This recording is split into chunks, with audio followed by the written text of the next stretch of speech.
जब मिया के शरीर से चादर हटाई जाती है तो उसके पैरों में एक घाव दिखता है जो पूरी तरह सड़ चुका होता है।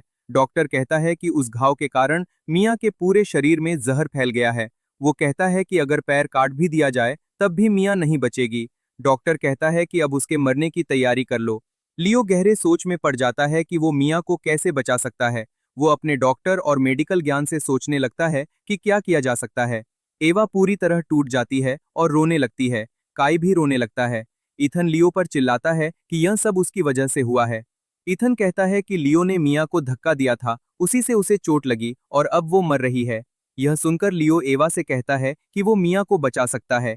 एवा कहती है कि नहीं, अब तुम मुझसे दूर रहो और मैं तुम्हें मिया को छूने भी नहीं दूंगी।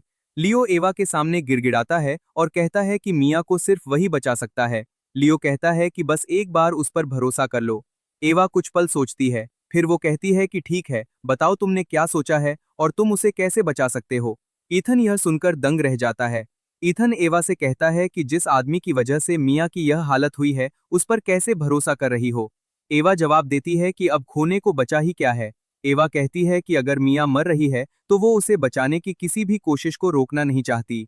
एवा लियो से कहती है, बताओ तुम उसे कैसे बचा सकते हो। डॉक्टर कहता है कि इस दुनिया में ऐसा कोई इलाज नहीं है जो अब मिया को बचा सके। लियो कहता है, नहीं, मैं उसे बचा सकता हूँ और सिर्फ मैं ही उसे बचा सकता हूँ। यह सुनते ही कमरे में मौजूद सभी लोग चुप होकर लियो की तरफ देखने लगते हैं। इसी के साथ एपिसोड 2 यहीं खत्म होता है। अगले एपिसोड में देखिए क्या लियो मिया की जान बचा पाएगा और क्या एवा लियो पर भरोसा कर पाएगी। Episode 3 coming soon.